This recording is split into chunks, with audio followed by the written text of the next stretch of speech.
अस्सलाम वालेकुम स्टूडेंट्स, मैं हूं मुस्तजाब हैदर, आपका फिज़िक्स टीचर। हम लोग पढ़ रहे हैं अपना चैप्टर नंबर 7 जिसका नाम है ऑसिलेशंस। और आज हम इसमें पढ़ने जा रहे हैं एक बड़ा ही इंटरेस्टिंग आर्टिकल जिसका नाम है शार्पनेस ऑफ रेजोनेंस। ये इसलिए बहुत ज़्यादा इंटरेस्टिंग है क्योंकि इसमें हमने रेजोनेंस को और डैम्पिंग को एक दूसरे के साथ रिलेट करके सीखना है। हमने देखा था कि फ्री एंड फोर्स्ड ऑसिलेशन, दो डिफरेंट टाइप की ऑसिलेशंस होती हैं कि फोर्स लग रही होती है हमारे ऑसिलेट करते हुए ऑब्जेक्ट के ऊपर, तो वो किस किस तरह से बिहेव कर सकता है और ये दोनों चीज़ें जब मिक्स होती हैं तो फिर क्या रिजल्टिंग इफेक्ट निकलता है। तो चलें स्टूडेंट्स, चलते हैं अपने लाइट बोर्ड की तरफ और आज के लेक्चर का आगाज करते हैं। तो स्टूडेंट्स, शार्पनेस ऑफ रेजोनेंस की तरफ जाते हैं, बहुत ही इंटरेस्टिंग, जिसके अंदर हम लोग रिलेट करेंगे उन दो फिनोमिनाज को जिनको हमने एक दूसरे से अलग अलग पहले सीखा है, जिसमें एक चीज़ थी रेजोनेंस और दूसरी चीज़ थी हमारे पास डैम्पिंग।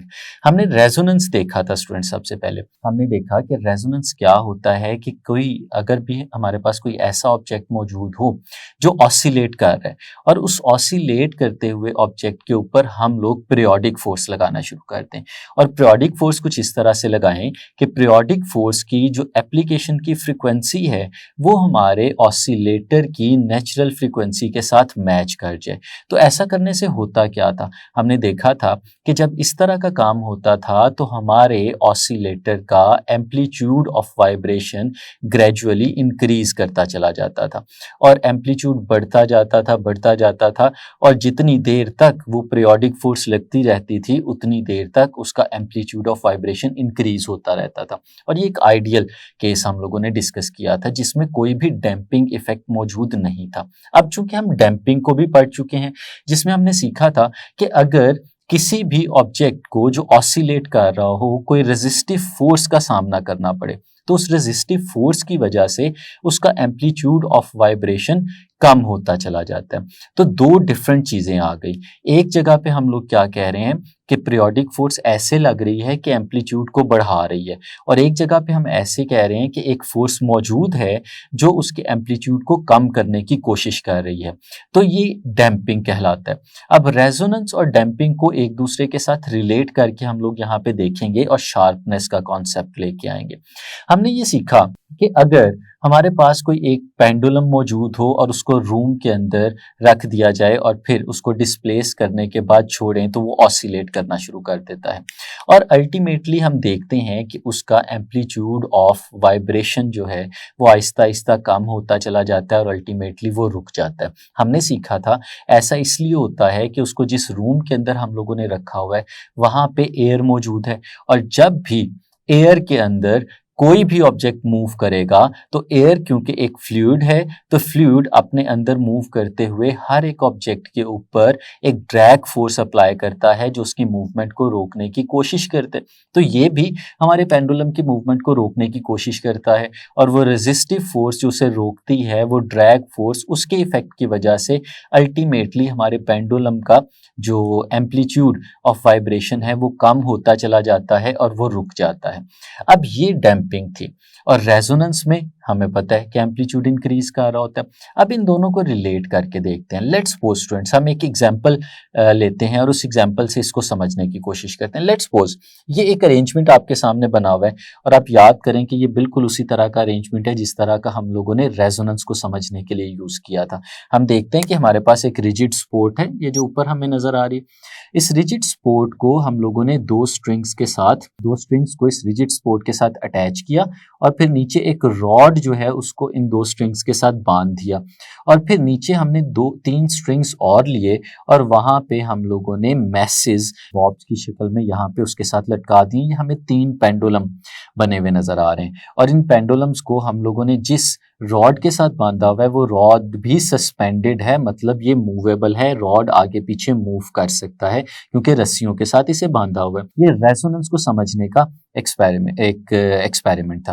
अब स्टूडेंट्स इमेजिन करें कि यहाँ पे जो हमने तीन बॉब्स नीचे बांधे हुए हैं ये तीन बॉब्स डिफरेंट मटेरियल के बने हुए हैं, ऐसे डिफरेंट मटेरियल के जिनके मैसेज में बहुत ज्यादा फर्क है। लेट्स सपोज ये जो वन है ये स्टूडेंट्स एक लेड का बॉब है हमें पता है लेड का मास बहुत ज़्यादा होता है। उसके बाद ये जो हमारे पास सेकंड बॉल है, इसी वॉल्यूम का सेम बिल्कुल वैसा है, लेकिन ये कोई ऐसी मेटल है यहाँ पे जिस मेटल का मास इस केस में इस साइज के लेड के मास से कम है। और जो थर्ड वन हमें यहाँ पे नजर आ रहा है स्टूडेंट्स, ये एक पिथ बॉल है। हमें पता है कि पिथ बॉल एक बहुत ही कम मैस का बॉल होता है, इसका मैस बहुत छोटा होगा, बहुत कम होगा, बहुत स्मॉल होगा as compare to these two objects. अब स्टूडेंट्स अगर हम इस तरह से करें कि जो लेड का हमें पेंडुलम बना हुआ नजर आ रहा है, इसको बाकी दोनों के साथ कंपेयर करें और इनकी फ्रीक्वेंसी के दरमियान रिलेशन को समझें, तो हमें पता है कि फ्रीक्वेंसी जो है वो सिर्फ और सिर्फ डिपेंड करती है लेंथ के ऊपर। अगर हम पहले, दूसरे और तीसरे तीनों पेंडुलम्स की लेंथ की बात करें तो तीनों पेंडुलम्स की लेंथ यहाँ पे हमें नजर आ रहा है कि इक्वल है, यानी इन तीनों की जो नेचुरल फ्रीक्वेंसी होगी वो भी सेम होगी। तो नेचुरल फ्रीक्वेंसी सेम होने का मतलब ये है कि अगर हम किसी भी एक पेंडुलम को यूज करें तो दूसरे दो पेंडुलम्स के अंदर रेजोनेंस प्रोड्यूस करवा सकते हैं। तो अब यही काम हम करते हैं। ये जो हमें लेड का मैस नजर आ रहा है, हम इसको डिस्प्लेस करते हैं। जैसे मैं इसको अपनी डायरेक्शन में डिस्प्लेस करता हूँ और रिलीज कर देता हूँ, ये मेन पोजीशन की तरफ जाएगा और आउट ऑफ द प्लेन जाएगा, आपकी डायरेक्शन में आएगा और ये आगे और पीछे ऑसिलेट करना शुरू कर देगा। अब इस ऑसिलेशन की वजह से जो हमारे ऊपर रॉड मौजूद है ये भी टू एंड फ्रो हल्का हल्का मूव करना शुरू कर देगा और उस मूवमेंट की वजह से एक एनर्जी ट्रांसफर होगी जो सेकंड वाले पेंडुलम तक जाएगी और थर्ड वाले पेंडुलम तक भी जाएगी। अब इन तीनों पेंडुलम्स की क्योंकि नेचुरल फ्रीक्वेंसी एग्जैक्टली सेम है, तो फिर ये लेड के पेंडुलम की वजह से जो एनर्जी आगे जा रही है और इस तरह से मूवमेंट की वजह से जो फोर्स ट्रांसफर हो रही है वो ऐसी पीरियोडिक फोर्स है जिसकी नेचुरल फ्रीक्वेंसी इन दोनों की फ्रीक्वेंसीज के इक्वल है।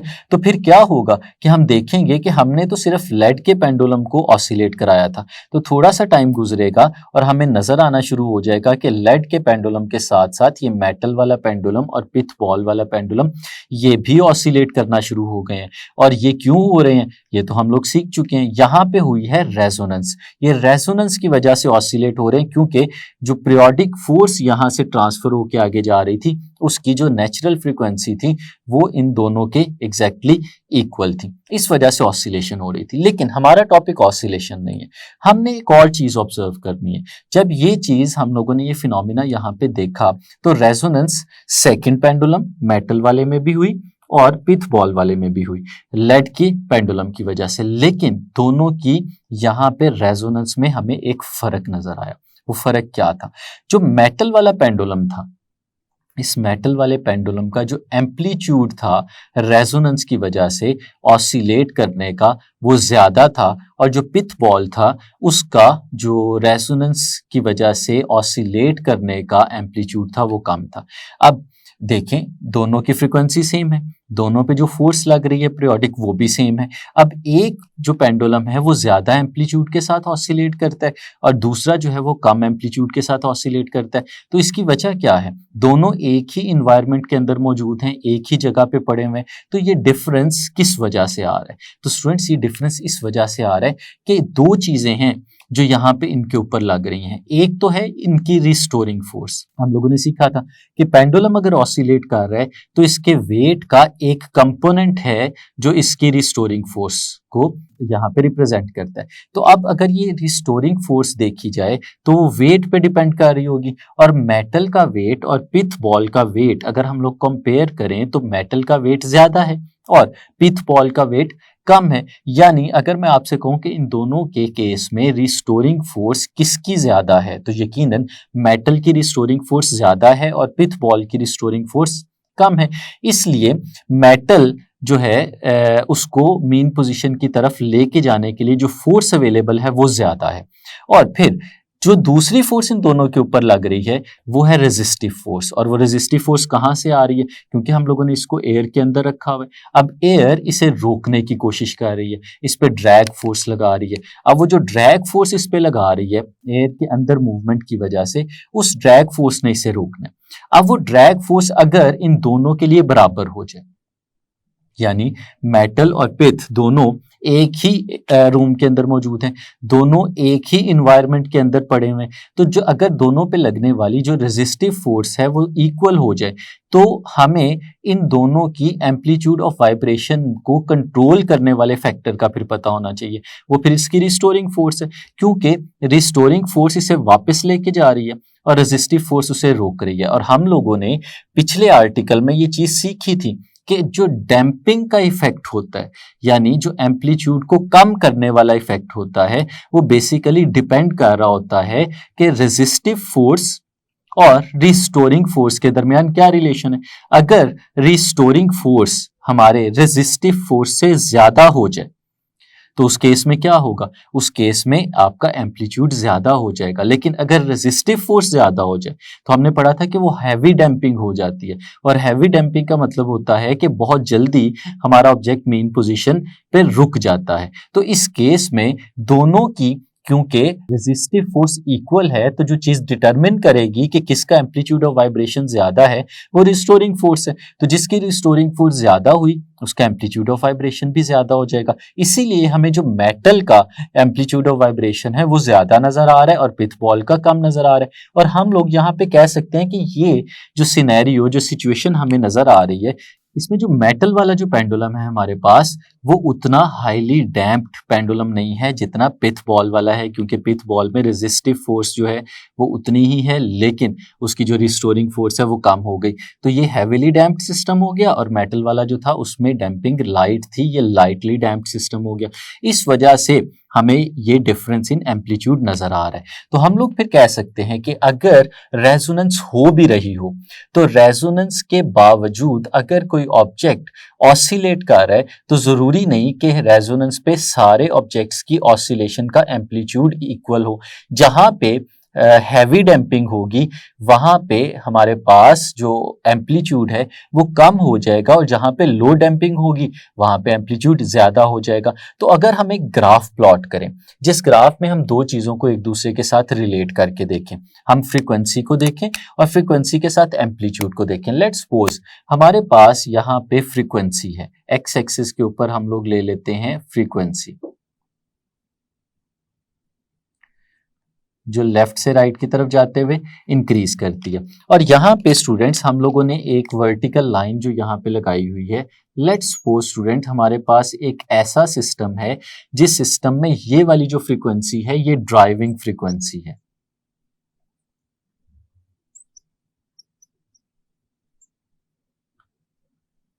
ड्राइविंग फ्रीक्वेंसी का मतलब क्या है, इसका मतलब वो फ्रीक्वेंसी है जो नेचुरल फ्रीक्वेंसी है, जिस फ्रीक्वेंसी के ऊपर रेजोनेंस होना है। अगर ये वाली फ्रीक्वेंसी हम लोग प्रोवाइड करेंगे तो रेजोनेंस होगा, इससे आगे पीछे वाली कोई फ्रीक्वेंसी प्रोवाइड करेंगे तो वहां पे रेजोनेंस नहीं होगा। और जो वाई एक्सिस हमें नजर आ रहा है स्टूडेंट्स, यहाँ पे हम लोग ले लेते हैं एम्पलीट्यूड, यानी नीचे से ऊपर की तरफ चलते जाएं तो हमारा एम्पलीट्यूड इंक्रीज होता चला जाएगा।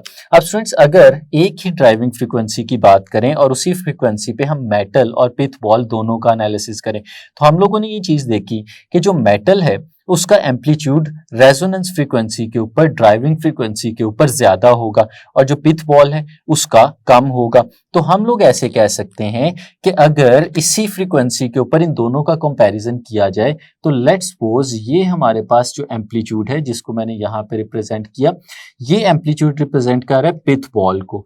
और इसी जगह पे अगर हम मेटल के बॉल की बात करें तो हमें नजर आएगा कि उसका एम्पलीट्यूड ज्यादा होना चाहिए, यानी पिथ बॉल ड्राइविंग फ्रीक्वेंसी पे इतना एम्पलीट्यूड शो कर रहा है, और हमारे पास जो मेटल का बॉल है वो ड्राइविंग फ्रीक्वेंसी पे इतना एम्पलीट्यूड शो कर रहा है। तो यहाँ पे हम लोग क्या बता सकते हैं कि हम लोग यहाँ से कंक्लूजन ले सकते हैं कि रेजोनेंस का जो एम्पलीट्यूड है वो बेसिकली डैम्पिंग पे डिपेंड कर रहा होता है। जहां पे डैम्पिंग ज्यादा होगी वहां पे रेजोनेंस का एम्पलीट्यूड कम होगा, और जहां पे डैम्पिंग कम होगी वहां पे रेजोनेंस का एम्पलीट्यूड ज्यादा हो जाएगा। यहाँ पे मेटल के केस में डैम्पिंग कम थी और पिथ बॉल के केस में डैम्पिंग ज्यादा थी, इसलिए हमारे पास कुछ इस तरह का रिलेशन नजर आ गया।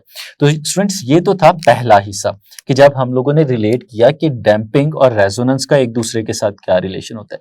इसी के साथ साथ हमें एक और चीज भी पता है, हमें पता है कि अगर हमारी फ्रीक्वेंसी ड्राइविंग फ्रीक्वेंसी से डिफरेंट हो जाए तो फौरन क्या होता है कि हमारा एम्पलीट्यूड ऑफ वाइब्रेशन डिक्रीज होना शुरू हो जाता है, क्योंकि अब आपकी जो ड्राइविंग फोर्स थी behind in to increase the amplitude of vibration वो खत्म हो जाती है। तो जैसे ही वो खत्म होती है हमारा एम्पलीट्यूड डिक्रीज होना शुरू हो जाता है, और वो दोनों केसेस में होता है। अगर आप फ्रीक्वेंसी ड्राइविंग फ्रीक्वेंसी से ज्यादा कर दें तो फिर भी हमारा एम्पलीट्यूड ऑफ वाइब्रेशन कम होना शुरू हो जाता है, और अगर हम उसे ड्राइविंग फ्रीक्वेंसी से कम कर दें तो फिर भी हमारा एम्पलीट्यूड कम होना शुरू हो जाता है। तो अगर हम इस ग्राफ को फर्दर थोड़ा सा इलेबोरेट करें तो ये ग्राफ हमारे पास कुछ ऐसे बनता है कि ड्राइविंग फ्रीक्वेंसी से कम करने पे फ्रीक्वेंसी हमारा ग्राफ यानी एम्पलीट्यूड जो है वो नीचे की तरफ आना शुरू हो जाता है, और अगर ज्यादा करें तो फिर भी वो नीचे की तरफ आना शुरू हो जाता है। तो हमारे पास कुछ इस तरह की कर्व बनती है। ये कर्व हमें बताती है कि मैक्सिमम एम्पलीट्यूड ऑफ वाइब्रेशन हमें उस वक्त मिलता है जब हमारे पास अप्लाई होने वाली फोर्स जो है उसकी फ्रीक्वेंसी इक्वल होती है नेचुरल फ्रीक्वेंसी से हमारे ऑसिलेटर की। तो स्टूडेंट्स अगर यही चीज हम ऊपर भी देखते हैं तो यहाँ पे भी तो जैसे ही फ्रीक्वेंसी से पीछे आएंगे तो हमारे पास ये कर्व भी नीचे की तरफ आना शुरू हो जाएगी कुछ इस तरह से, और अगर आगे जाएंगे तो फिर भी ये कर्व जो है हमारे पास नीचे की तरफ आना शुरू हो जाएगी। तो इस तरह की कर्व हमें नजर आएगी इन दोनों केसेस में। लेकिन स्टूडेंट्स ये दो कर्व जो आपको यहाँ पे नजर आ रही हैं अगर हम इन दोनों का कंपैरिजन करें तो हमें नजर आ रहा है कि जो ऊपर वाली कर्व है यानी एक ऐसे सिस्टम की कर्व जिसको बहुत ज्यादा डैम्प नहीं किया गया, उसकी कर्व को अगर हम लोग देखते हैं तो उसमें हमें कर्व बड़ी शार्प नजर आती है, अचानक से वो नीचे की तरफ आना शुरू हो जाती है। और जो लाइटली डैम्प्ड सिस्टम है अगर हम उसे देखते हैं तो उसकी कर्व में उतनी शार्पनेस हमें नजर नहीं आ रही होती, वो उतनी ज्यादा तेजी से नीचे की तरफ नहीं आ रही होती। ये रिलेशन हमें बहुत सारी जगहों पे नजर आता है। हमारे पास कर्व्स ऐसी भी बनी हुई मिल सकती हैं हमें कि रेजोनेंस फ्रीक्वेंसी के ऊपर जो एम्पलीट्यूड है वो कुछ इस तरह से आ जाए और उसके बाद बहुत जल्दी चेंज हो जाए। लेकिन हम अगर इन दोनों को इनका कंपैरिजन देखते हैं तो जो हैवीली डैम्प्ड सिस्टम है जैसे जो नीचे वाला था, तो हैवीली डैम्प्ड सिस्टम के केस में हमारे पास ये जो कर्व नजर आ रही है हम इसे रेजोनेंस कर्व कहते हैं, इसकी शार्पनेस नहीं होती। शार्पनेस का मतलब बड़ा स्टीपली ये ऊपर की तरफ नहीं जा रही होती बल्कि हमें एक फ्लैट सी कर्व बनी हुई नजर आ रही होती है। लेकिन अगर हमारे पास एक ऐसा सिस्टम हो जो लाइटली डैम्प्ड हो, हैवीली डैम्प्ड ना हो, तो जैसे हमारे पास मेटल का था तो हमें जो ये कर्व है कुछ इस फॉर्म में नजर आ रही थी ऊपर की तरफ, और ये बड़ी तेजी से नीचे की तरफ डिक्रीज भी हो रही थी, यानी ये शार्प चेंज था हमारे पास इस कर्व के अंदर। ये वहां पे हो रहा है जो हमारा सिस्टम लाइटली डैम्प है, जहां पे डैम्पिंग कम है, जैसे कि मेटल का बॉल हमें नजर आ रहा था। तो ये कर्व्स हमें बड़ी इंपॉर्टेंट इंफॉर्मेशन देती हैं। इन कर्व्स को देख के हम लोग बता सकते हैं कि अगर हमारे पास कोई सिस्टम है वो हैवीली डैम्प्ड है या लाइटली डैम्प्ड है, तो किस तरह से रेजोनेंस से फ्रीक्वेंसी को चेंज करने की वजह से फौरन हमारे एम्पलीट्यूड में चेंज आना शुरू हो जाएगा। अब इसी चीज को हम लोग नाम देते हैं शार्पनेस ऑफ रेजोनेंस का, यानी रेजोनेंस हो रही होगी और उसके साथ अगर हम फ्रीक्वेंसी को चेंज कर देते हैं तो हमारी एम्पलीट्यूड में कितना एब्रप्टली या कितना स्लोली चेंज आता है, वो चीज हमारे पास शार्पनेस ऑफ रेजोनेंस कहलाती है। और उसको डिटरमिन कौन कर रहा है, हमने देखा उसको डिटरमिन कर रहा है हमारे पास उस पे उसको करने वाला डैम्प करने वाला सिस्टम, कि लाइटली डैम्प सिस्टम है या हैवीली डैम्प सिस्टम है। तो फिर स्टूडेंट्स इसको सामने रखते हुए शार्पनेस ऑफ रेजोनेंस को हम कुछ इस तरह से समझ सकते हैं।